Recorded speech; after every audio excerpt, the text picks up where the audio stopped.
Let's look at the movie. The Libertine is about an English nobleman, John Wilmot, the second Earl of Rochester, who lived from 1647 to 1680 and who is played brilliantly by Johnny Depp.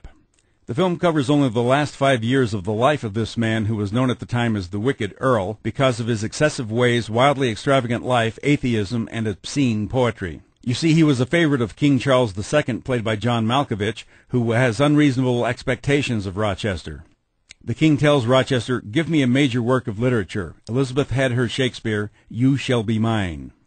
Well, if you think Shakespeare was bawdy, wait until you see what Rochester comes up with, who was described by Samuel Johnson as having contempt of decency and order, a total disregard of every moral, and a resolute denial of every religious observation. He lived worthless and useless and blazed out his youth and health in lavish voluptuousness. So Rochester comes across an actress, Elizabeth Barry, played by Samantha Morton, and he takes it upon himself to give her acting advice after he sees her booed off the stage. And even though Rochester is married, his relationship with Elizabeth becomes more than just an acting teacher.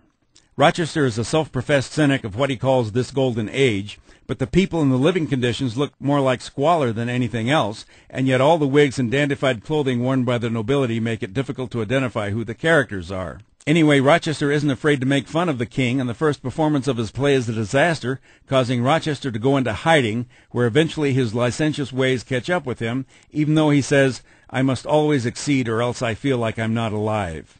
Rochester is a despicable character in body, soul, and mentality, but Depp plays him outstandingly, which is the most compelling reason to see this film, because for a story about a debaucher and debauchery, it has too much intellect and not enough debauchery for my taste.